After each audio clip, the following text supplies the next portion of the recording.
watching NBC5 News. Hey there, good morning. The time right now is 5:10. You're taking a live look from our camera overlooking SUNY Plattsburgh. It's slightly cool out there, but a nice day taking shape. First Alert meteorologist Caitlin Napoleoni lays out the forecast for the rest of your work week coming up in less than 5 minutes. All right, as we start to hit the end of summer, about 10,000 more fishing licenses have been sold this year compared to last. Yeah, so that's according to the Vermont Fish and Wildlife Department. And this year they had to cancel a popular fishing program, but they created a new one called Fish with a Warden. So they have events planned throughout the state at different bodies of water. And it doesn't matter if you're a first-time fisher, adult child, or an avid angler. They just want you to get out, have fun, and learn a little bit more about that sport. And wardens say right now is the perfect time to get out.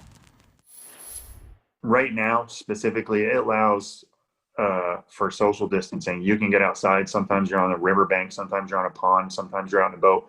There's nobody near you. You don't necessarily have to be masked up because there's nobody around. It's nice. It's relaxing.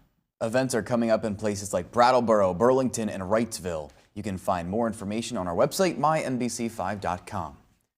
Next, struggling to go remote. Why one large Pennsylvania school is being forced to push back its start date. Plus, severe weather tearing through parts of upstate New York. What officials found out about the storms.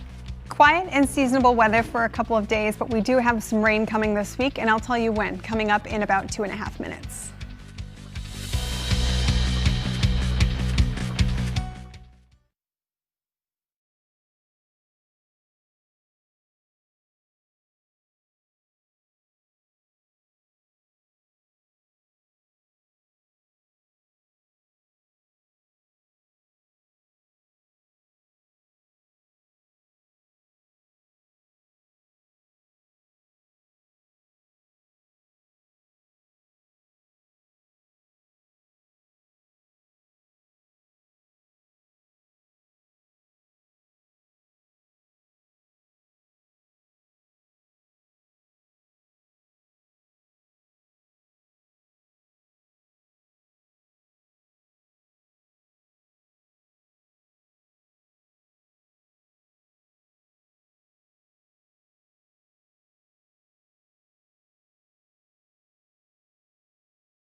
All right, guys, check out this video right now. 2 tornadoes striking parts of upstate New York. This is some damage just west of the Vermont state border in Stillwater, New York. Some roofs blown off, trees uprooted, and at least one home unidentifiable. Many people in the area didn't expect that storm to cause so much damage.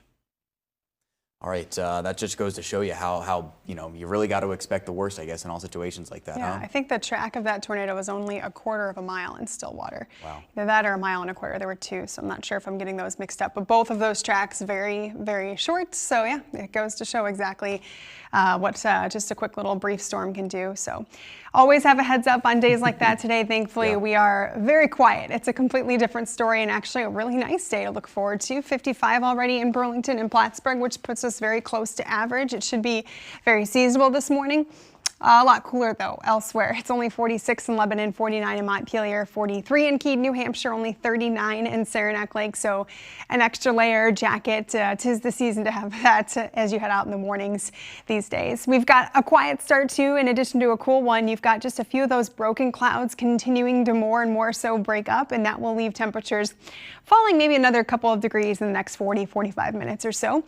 That though will mean some sunshine once that sun does come up, and we will have plenty of it through the rest of the day, making for a really nice Monday. Malone, near 71 today. Same with Tupper Lake, right around 74 in Port Henry, 72 in Keysville, northern Vermont, right near that. Morrisville, in fact, near 72, 74 in St. Albans, closer to 75 for Burlington and Virgins, 76 in Lebanon. In southern Vermont, maybe just a couple degrees warmer in a couple places. 74 in Poultney, but only 70 in Ludlow, 74 in Ascutney, and 75 in Brattleboro. But it should feel great with a light wind. That mostly clear sky here. Futurecast is showing a few broken clouds at most. Then tomorrow morning, you're going to find perhaps a little bit more of that cloud cover around, not only in the morning, but through the afternoon. And there's a chance at a sprinkle of rain. But overall, most of us will stay dry and quiet, and it might even be a couple degrees warmer on Tuesday. Then on Wednesday is actually our better shot at any showers. I think these are going to be very spotty. It is worth mentioning, though, that a few showers could also include a couple of brief thunderstorms in the afternoon hours. Not widespread, some sun in between. Thunderstorms won't be strong, and I think very, very few of those. But do watch out for a few of those showers on Wednesday. A little bit more mugginess and certainly a little bit of a warm up into the upper 70s by then. Thursday, even warmer, 82. And yes, Thursday and Friday are both going to hold a chance for a stray shower. Barely worth mentioning, though. We'll keep an eye on that possibility, but overall pretty dry through the end of the work week. And so far looks like a nice dry weekend, too. Back to you.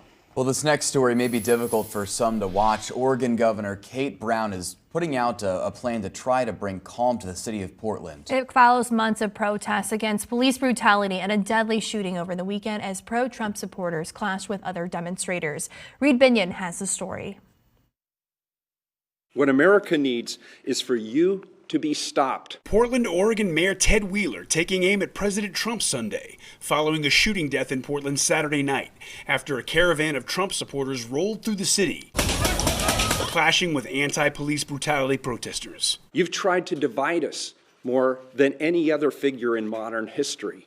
And now you want me to stop the violence that you helped create. Trump responded by lashing out at the mayor on Twitter, calling Wheeler a fool, among other things. Saturday night's shooting was caught on video. A witness said the victim, quote, sprayed mace and launched it right into the other guy. CNN has not confirmed if the victim is the person who sprayed the mace. According to New York Times reporter Mike Baker, the man killed was wearing a hat with the insignia of Patriot Prayer, a far right-wing group that has clashed with protesters before.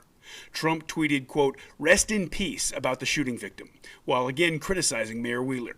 Wheeler saying Trump inspired the conflict in the city. Hundreds of cars filled with supporters of the president rallying in Clackamas County and then driving through downtown Portland. They were supported and energized by the president himself. I'm Reed Binion reporting.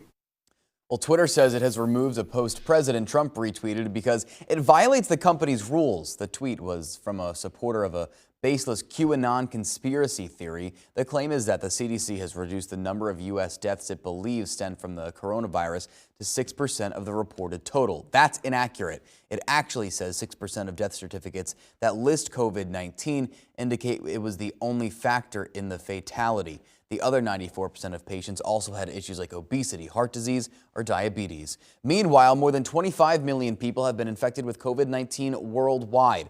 According to numbers released by Johns Hopkins University on Sunday, the United States has the highest number of cases, nearly 6 million. Brazil follows behind with more than 3.8 million. Well, the start of classes has been delayed for all Pittsburgh public schools, and it's because the district has run out of devices for all students. The district now won't be having students start classes until September 8th. It's because of a shortage of devices needed for remote learning. It's a problem that some teachers say could have been avoided.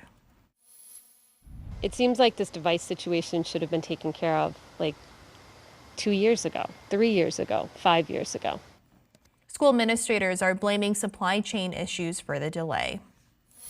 Coming up, raising money for child abuse prevention. A look at the event bringing in cash to support at-risk kids. All right, the time right now, 5:20. Let's get a live look from the University of Vermont campus. Classes are set to get underway today. NBC5's Jackie Pascal will have another live report coming up in our next half an hour.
Hey you guys, it's 5:23. We are off to kind of a cool start in a few places, but not bad considering we in Plattsburgh have temperatures right near 55, which in the Champlain Valley is right near average. So again, not too bad, but we do have some spots that are down into the 40s. So keep in mind here that you are absolutely going to want an extra layer before you head out the door this morning. A couple good things though about the rest of the day. The first being a light variable wind and the sunshine. We have both of those making for, I think, overall a pretty lovely day.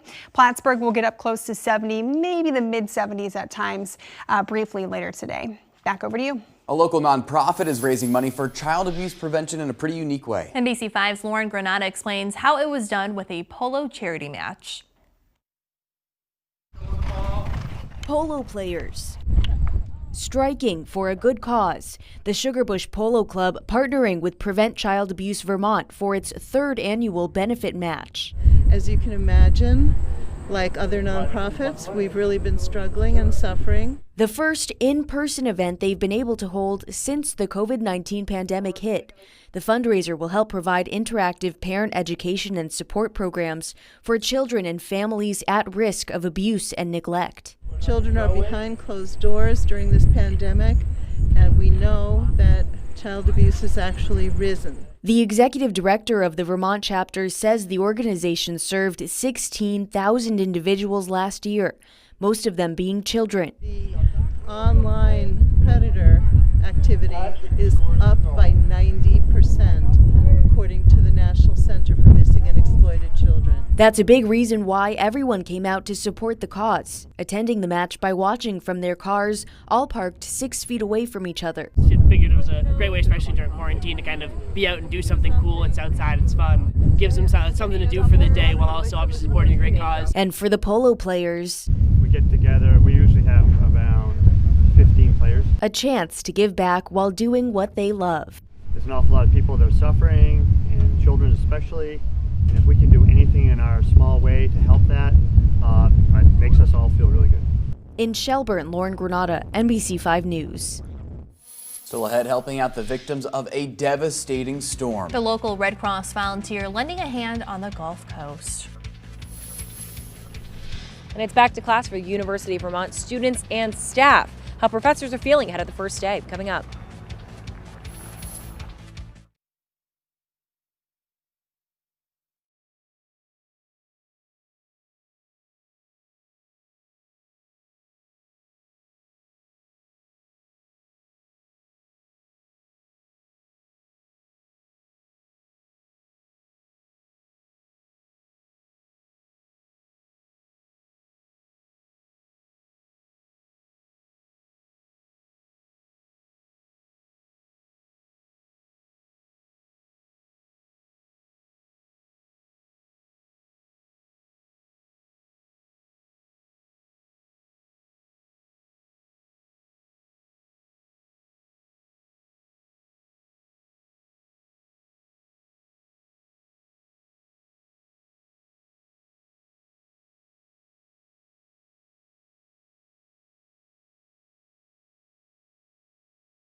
Live, local, late breaking. A COVID-19 cluster on campus. The SUNY school forced to shut down and what New York's governor is sending.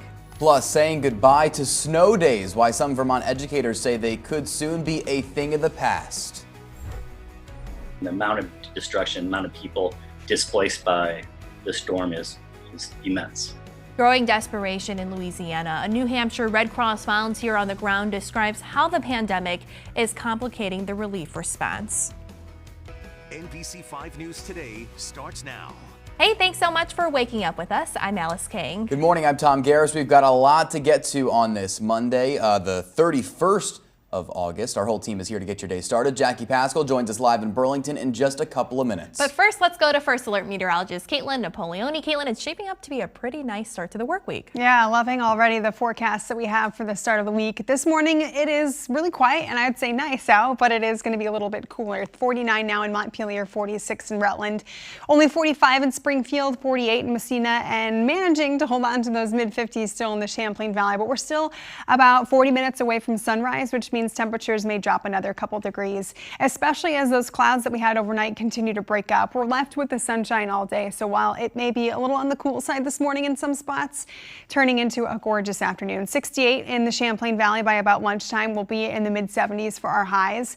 So nice, quiet, lovely, beautiful start to the work week, but the rain is going to be back by Wednesday as our next best shot at any of those showers, plus a little brief warm-up coming. And I'll talk more about that wetter and warmer forecast for later this week in about 14 or 15 minutes. Back to you. In your coronavirus headlines this morning, more than 25 million people worldwide have now tested positive for COVID-19. The world marking this latest milestone over the weekend. The figures also show at least 845,000 people died after getting that virus. Several prominent doctors and experts are calling for the creation of an independent commission. It would review data from coronavirus vaccine trials before a vaccine is allowed on the market. It comes amid criticism of government agencies and increasing public distrust of vaccines. Health officials say Vermont could be the second state to mandate flu shots. They say it's a way to ease the burden of influenza during the coronavirus pandemic. The state health commissioner says the rate of the flu needs to be as low as possible to avoid what he calls a twindemic.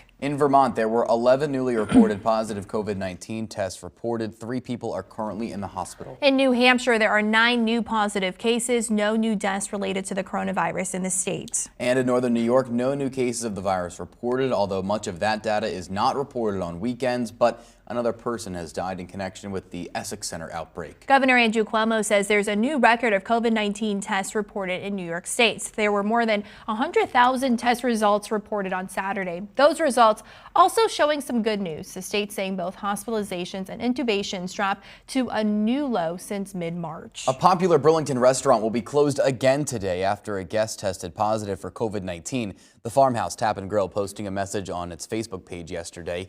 It says that the person ate at the restaurant Wednesday afternoon. Farmhouse decided to close yesterday as a precaution and is reaching out to guests who were in the building at the time. The person's server is going to be tested for the virus. The restaurant is holding a socially distanced staff meeting today to go over information as it looks to reopen. Well, New York Governor Andrew Cuomo is sending a SWAT team to SUNY Oneonta after a cluster of COVID-19 cases on campus. The governor says he's sending 71 contact tracers and 8 case investigators to the school to help contain the virus. The state is also setting up 3 rapid testing sites on campus. The sites will be open to all city residents. The governor's action comes after the chancellor of SUNY placed the entire Oneonta campus on a 2-week suspension. There won't be any in-person activity during this time, including classes. I think the chancellor's doing the exact right thing at Oneonta, and I think he's taking the right actions across SUNY. And I think the private colleges should really follow the example. This comes after SUNY Plattsburgh's president suspended 43 students for partying days before classes even started. Classes start at the University of Vermont today, and it'll be the first time students and staff are back together since the pandemic closed everything down in the spring. NBC5 Jackie Pascal is live at UVM now this morning. And Jackie, you spoke with some professors ahead of their first classes. How are they feeling about it? Well, Tom, they're thankful that they had the entire summer to prepare for classes to start now rather than last semester, the very, very quick transition they went through. But mostly they're just saying they're excited to see their students. They've missed them a lot since last spring. But not everyone is doing in-person classes. Some will still be seeing faces solely through screens. I needed some kind of predictability. Coming off a chaotic semester of having to quickly transition to teaching remotely, this University of Vermont professor is sticking to his screens this fall. I teach Introduction to Programming. So this is one course the students have to learn. I can't set the bar low for this one. So he spent all summer planning to do his classes from home. each operating system is optimized for the hardware it resides on. I used to not put so much of emphasis on the pre-recorded lectures, but now I do. Recording and posting classes will be a new skill for lecturer Joanne Pensack. I'm excited about it. We have all kinds of new tools that I have been testing all summer. I love new tools. She's teaching 4 hybrid sections of financial accounting this semester. I like to be in person because I like seeing the students and interacting with them. But I also like remote. And with online, you just have to set it up a little different. Her 200-plus students will be splitting their class time, sometimes going in person and other times watching it live, remotely. We have to de-densify campus.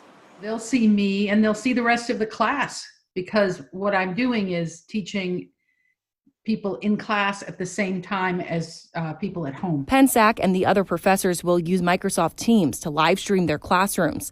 Lecturer Pablo Bose is still working out a way for his remote students to be able to actively participate. So are they able to ask a question in class? Are they able to raise their hand? So I have 3 TAs.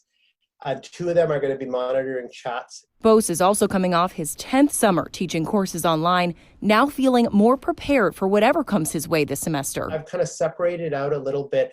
These are the assignments that they'll do, and they're going to do them no matter what mode we're in. But I feel like this is actually making this course better than it was. He's also reevaluating his classroom setting, teaching a larger class size in the big chapel, which pre-pandemic fits crowds of 900. Now it'll just be his 50 students all spaced out. Oh my God, I love it. It's such a different experience. I was like, oh, I should just give sermons. He's got another interesting setup for one of his smaller classes. The room only holds 12, and I've got 20 in the class.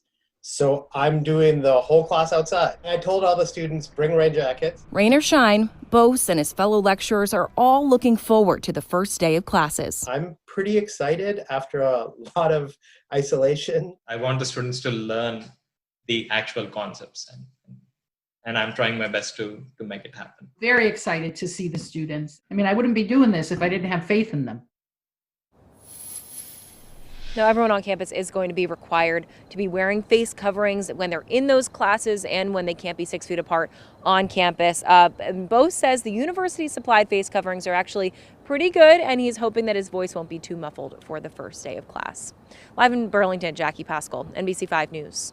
Well, could remote learning mean the end of snow days? That's what some Vermont educators are now considering. The superintendent for the Washington Central Supervisory Union recently floated that idea at a school board meeting. Remote learning could be an option on days where weather conditions make it too difficult for students and teachers to get to school.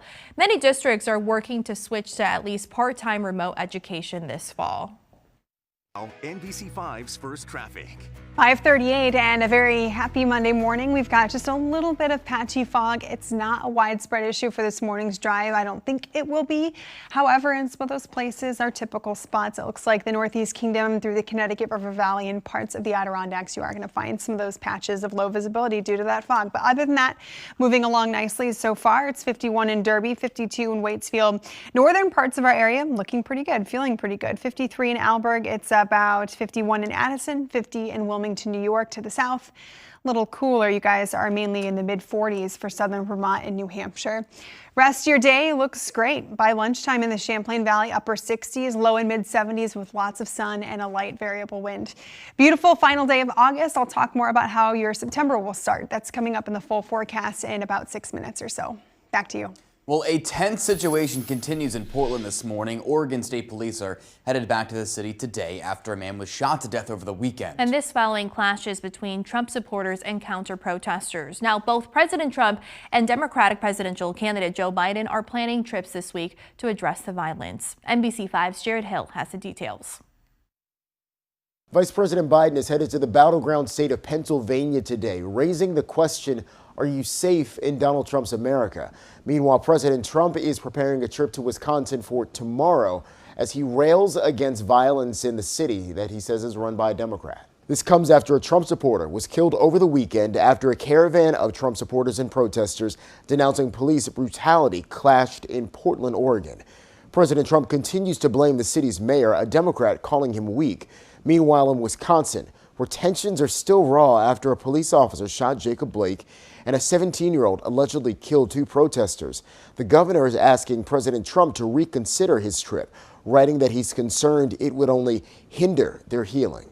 The president is willfully fanning the flames of this violence. We need to bring some normalcy back to Portland. And again, if the state and local officials won't do it, they need to ask for assistance from the federal government.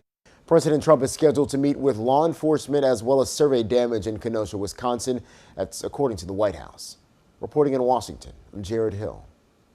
Now to other news, police say an Ohio State football player who is originally from Vermont is injured in a weekend shooting. Police say Haskell Garrett was shot in Columbus, Ohio Sunday morning. They say he was shot in the face. He was rushed to the hospital and is now in stable condition. No arrests have been made. New this morning, police in the Potsdam area are investigating several car break-ins there. Officers say several cars were broken into Saturday night into Sunday morning in the village areas, including on Route 11 and Regan Road. A home was also burglarized. If you know anything about this, call police. Hurricane Laura has passed, but not before leaving a trail of destruction in Texas and Louisiana. The recovery will take months, and right now, Red Cross volunteers, including one from New Hampshire, are helping people to get back on their feet. Bill Sitz is a seasoned volunteer, and he's in Baton Rouge handing out emergency supplies and serving as a shelter supervisor. He says many people are in hotel rooms, but some may not have a home to return to, and the pandemic is further complicating their response.